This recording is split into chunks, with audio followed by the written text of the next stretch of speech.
नमस्कार, मैं हूं अमित और आप देख रहे हैं आंखें न्यूज 24।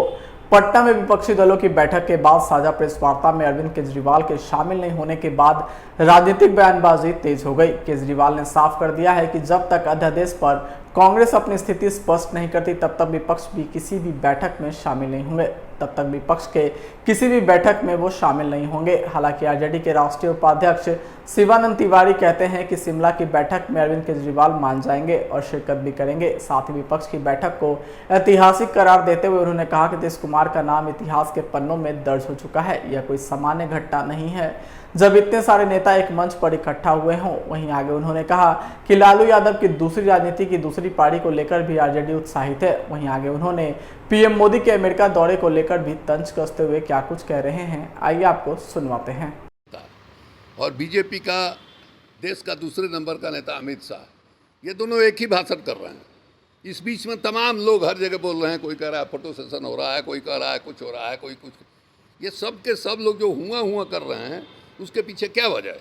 उसके पीछे ये साफ दिखाई दे रहा है, उनको ये एहसास है इस बात का कि जो लक्ष्य इन लोगों ने रखा है 1 to 1 का, अगर ये लक्ष्य इन लोगों ने अचीव कर लिया तो हम कोई सवाल ही नहीं है कि अगली सरकार हमारी बन पाएगी। अभी हम लोगों ने देखा, क्या नाम है, कर्नाटक में ही देखा, जय बजरंग बली तक का नाम उन्होंने लिया, जय बजरंग बली ने भी साथ नहीं दिया। हिमाचल में क्या हुआ, ये भी हम लोगों ने देखा है। इसलिए कल की बैठक जो है ऐतिहासिक बैठक है। इसको माने आगे आने वाली पीढ़ी भी याद करेगी कि हाँ साहब, इस तरह का संकट का दौर आया था, उसमें सब लोग जो है एक साथ मिले। कोई अब उसको बड़े ये में नहीं कन्फ्यूजन है। अब ऐसा थोड़ा है कि वो एकदम हम मान लें कि वो अलग हो गए। देखिए, कोई बड़ा काम आप करने के लिए चलते हैं तो छोटी छोटी जो घटनाएं होती हैं उसकी ओर से आंख फेरना पड़ता है और कोशिश करना पड़ता है कि वो घटनाएं जो है वो उसमें कहीं कुछ गड़बड़ी है, उसको कैसे ठीक किया जाए। तो हमको उम्मीद है कि अरविंद केजरीवाल जो आगे हिमाचल प्रदेश में बैठक होने वाली है उस बैठक में शामिल होंगे। इसके अलावा जो है कोई काम तो है नहीं। सब लोग मीडिया में यही सब चलाते रहते हैं दूल्हा। अब पता नहीं किस मामले से सोनिया गांधी से उनकी बात हुई। सोनिया गांधी को उन्होंने कहा कि अरे भाई अब शादी उदी करवाइए, तो उन्होंने भी हंस का जवाब दिया कि भाई आप समझाइए, हम तो कहते हैं मानता नहीं है।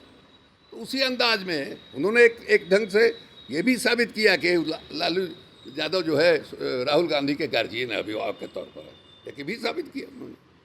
तो इसलिए लालू यादव हैं वो। आप लोग उसके मीनिंग को जो है आप उसको तोड़ मरोड़ करने की जरूरत नहीं है। मोदी का अभी अमेरिका दौरा रहा, उसको कैसे देखते हैं आप? अमेरिका का दौरा क्या है भाई? आप खरीदार बनकर गए हैं, खरीदार बनकर गए हैं। और अमेरिका में जब से प्रधानमंत्री बने हैं कभी उन्होंने प्रेस कॉन्फ्रेंस नहीं किया। और अमेरिका में दबाव में हुआ कि नहीं साहब, वो और वहाँ के राष्ट्रपति बिडेन जी, ये लोग दो सवाल लेंगे। एक सवाल अमेरिका के पत्रकार का, एक सवाल जो है हिंदुस्तानी पत्रकार का। उसमें अमेरिका के पत्रकार ने जो सवाल उठाया उसका जवाब उन्होंने नहीं दिया। उसका जो आधा जवाब दिया और आधा जवाब जो है जो मुख्य सवाल था, सवाल का जो मैंने समझिए कि हार्ट ऑफ द क्वेश्चन था, उसको भाग गए, पलायन कर गए।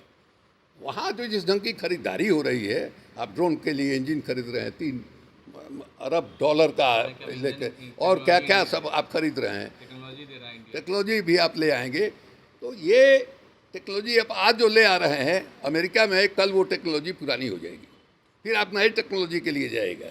वो हमेशा टेक्नोलॉजी के मामले में आपसे 10 कदम आगे रहेंगे।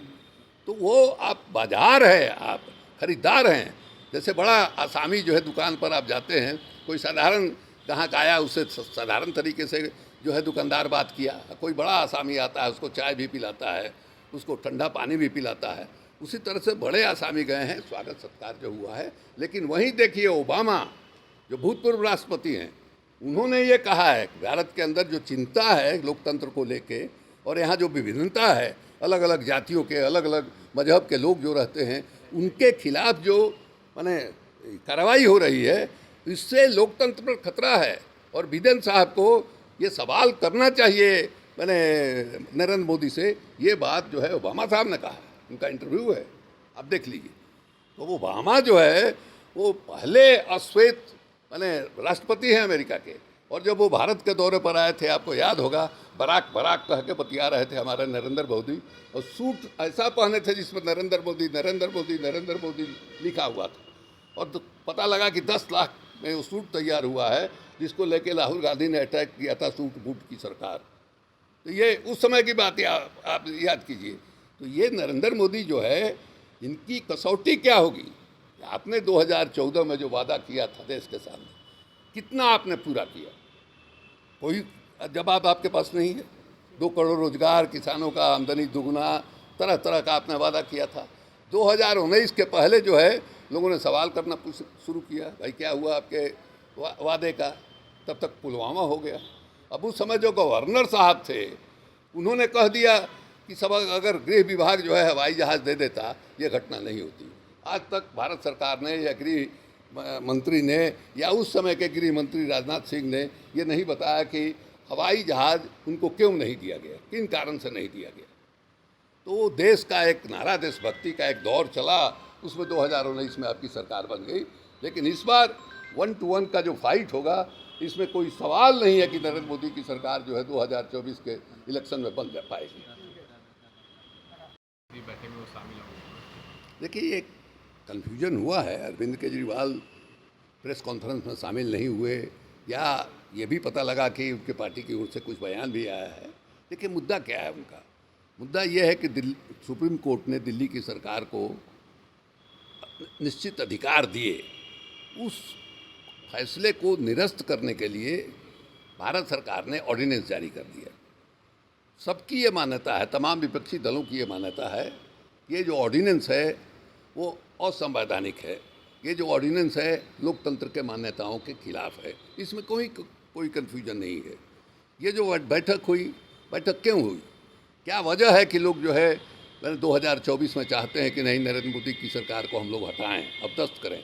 इसलिए कि संविधान के अनुसार आचरण नहीं कर रही है, संविधान में इसका भरोसा नहीं है, लोकतंत्र में भरोसा नहीं है। आप देखिए कि हमारा संविधान जो है सबको बराबरी का अधिकार देता है। ये कह रहे हैं कि हम हिंदू राष्ट्र बनाएंगे। हिंदू समाज व्यवस्था जो है वो गैर बराबरी पर आधारित है। हम ब्राह्मण हैं, हम सबसे श्रेष्ठ हैं। जीतन राम मांझी मुसहर हैं, वो सबसे नीचे हैं। उनके छाया तक हमारे ऊपर पड़ जाए तो हमको पाप लगेगा, ये स्थिति है। तो लोकतंत्र, हिंदू समाज की जो बनावट है, वो बनावट जो है लोकतंत्र के विरोधी है। बाबा साहब अम्बेडकर ने इसीलिए संविधान को जलाया था, मैंने मनुस्मृति को जलाया था, संविधान को नहीं, सॉरी, मनुस्मृति को उन्होंने जलाया था। और ये कहा था कि देश के लिए बहुत बड़ा दुर्भाग्य होगा अगर ये देश जो है हिंदू राष्ट्र बन जाए। तो ये उसी को बनाना, जो मैंने हिंदू राष्ट्र को बनाना चाहते हैं, जो हमारी संवैधानिक मान्यताओं के बिल्कुल विपरीत है। जो दलित हैं, जो पिछड़े हैं, जो हिंदू समाज व्यवस्था में सदियों से पीछे रखे गए थे, या महिलाएं हैं सदियों से जिनको पीछे रखा गया था, सती प्रथा और क्या क्या उनके खिलाफ रखा गया था, उसको आज़ादी के बाद संविधान ने जब सबको बराबरी का अधिकार दिया, इन जातियों की तरक्की हुई है। आज जो है जीतन राम मांझी जो है चीफ मिनिस्टर जो है बन गए। अगर हिंदू समाज रहता तो ये नरेंद्र मोदी प्रधानमंत्री नहीं बनते। नरेंद्र मोदी भी प्रधानमंत्री बनाया गया है इसलिए नहीं कि ये वर्ण व्यवस्था में आरएसएस का भरोसा हट गया, इसलिए कि पिछड़ों को फंसा करके एनडीए के तरफ भारतीय जनता पार्टी का वोटर बना सके। इस खतरे को भांपते हुए कल की बैठक हुई थी, और कल की बैठक इस मामले में बिल्कुल सफल बैठक कही जाएगी कि सिद्धांततः सब लोगों ने इस बात को मान लिया। और राहुल गांधी आए, खड़गे आए, बाकी तमाम लोग आए, कई राज्यों के मुख्यमंत्री आए, और सब लोगों ने नीतीश कुमार को धन्यवाद दिया।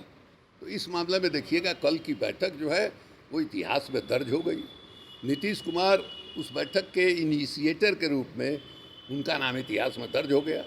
और जिस ढंग से लालू यादव ने उसको एड्रेस किया, और ख़ास करके उन्होंने, उनका जो स्टाइल है, उनका जो लहजा है, उन्होंने राहुल गांधी को शादी ब्याह करने का जो सुझाव दे दिया, सब लोग ये हुए, उससे ये साबित हुई कि देश की राजनीति में एक ज्येष्ठ राजनेता के रूप में लोग लालू यादव को मानते हैं। जितने लोग आए सब लोग गए लालू यादव के घर पर, सब लोगों ने आशीर्वाद उनसे लिया, सब लोगों ने सम्मान का प्रदर्शन किया। तो एक ज़माना था 1974-75 का, जिस समय देश में इमरजेंसी लगी थी, जयप्रकाश नारायण जी के प्रभाव में तमाम विपक्षी पार्टियाँ एक हुई थी। सब लोगों ने अपने आप को विघटित करके जनता पार्टी बनाया था। उसमें इंदिरा गांधी को भी हारना पड़ा था, लोकतंत्र की भारी जीत हुई थी। आज उसी आंदोलन से निकले हुए दोनों नेता लालू यादव और नीतीश कुमार, उन लोगों ने आज जो देश पर लोकतंत्र का पर संकट है, संविधान पर संकट है, देश पर संकट है, उसको बचाने के लिए पहल किया है। तो बिहार के लिए भी ये गौरव की बात है। अगर आपने अभी तक हमारे चैनल को सब्सक्राइब नहीं किया है तो हमारे चैनल को जल्द से जल्द सब्सक्राइब करें, लाइक करें, शेयर करें और कमेंट करें। क्या आप पत्रकारिता के क्षेत्र में अपना कैरियर बनाना चाहते हैं? तो आज ही royal Ashoka institute of mass communication and journalism में अपनी जगह सुनिश्चित करें। आर्यभट्ट ज्ञान विश्वविद्यालय पटना से मान्यता प्राप्त 100% प्लेसमेंट के साथ royal Ashoka institute of mass communication and journalism नामांकन जारी है। हमारा पता है DS/16 गायत्री मंदिर के समीप, कंकड़ बाग, पटना 8,20,000। आप हमें संपर्क भी कर सकते हैं। हमारा मोबाइल नंबर है 9955456126।